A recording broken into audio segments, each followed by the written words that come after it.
Hi everyone, welcome to this quick video today, and it's another tools to use.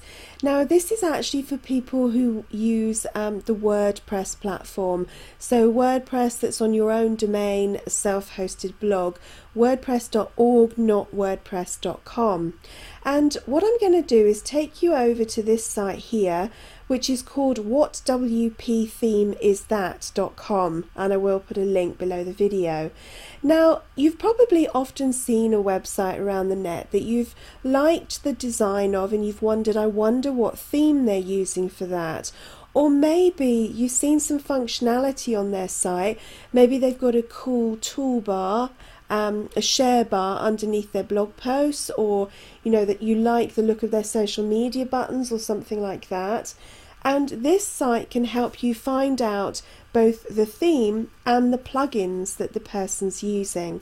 Now, what I'm very clearly not talking about in this video is obviously copying somebody else's website. So obviously lots of people use the same theme, but they make it look very distinct for their own site. So, you know, through the use of the colors, the layout, the graphics, the images, you can take a theme and make it very much your own. And that's what you always need to do.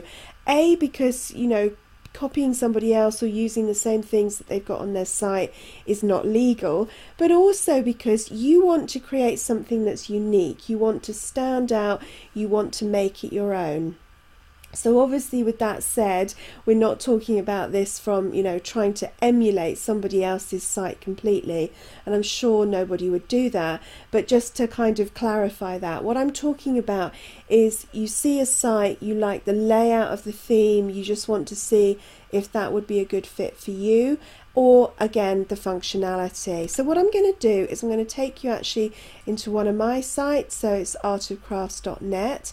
So all you would need to do is copy the URL of the site that you're interested in finding more about. You copy and paste it into there, you hit the search button, and that will just go through and process, and now it's going to bring up all the details that I use on my site. So first of all, it's going to tell you about the theme that I'm using. So that's actually the Magazine Pro theme, which is a Studio Press theme. It is a premium theme, it's a paid one. And with the Studio Press themes, you actually have a child and a parent theme. So that's the child, the Magazine Pro, and the parent theme is the Genesis theme. Now, not all themes work in the same way. Sometimes themes are just standalone. They don't have the parent child element, they're just one theme. So sometimes you'll see two things in there like that, sometimes you'll just see one theme. Sometimes it will tell you that it's actually a customized site, a kind of a site that's been built by a developer as a standalone. So in that case, you're not going to be able to find out what the theme is unless they've used one in the background. It could just be a fully customized site. But it sometimes is helpful just to have a look. Now, the other thing that's really helpful is the detected WordPress plugins in the site.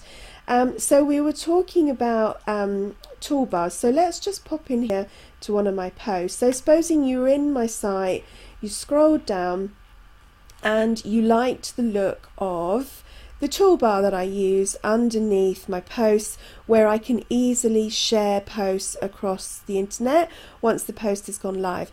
And that is always a good tip to do. So whenever you publish a blog post, make sure that you have a share bar underneath. It doesn't have to be this one, but you can then just quickly go through and share it across all the sites, and you're going to start a steady stream of traffic coming back to your site if you do that.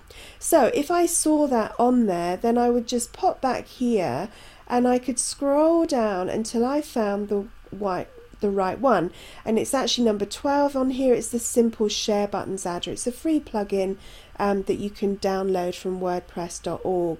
So as you can see, you can have a look through, you can see what I use for share bar, that I use a redirect plugin, that I've uploaded a favicon to my site, and a favicon is this little image up here that appears on the toolbar, and it's just something that makes your site stand out a little bit more.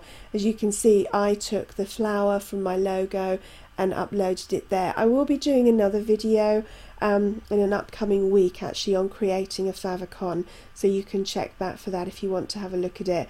But that's the one I use in this site. Obviously it's a Genesis based one because I'm using a Genesis theme, but there are lots of other favicon uploaders.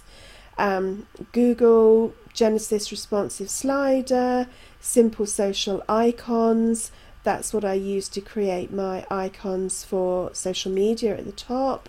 A download one, contact form one, all-in-one SEO, and I actually use also a premium plugin, which is the Thrive Visual Editor, which is a kind of drag and drop for WordPress.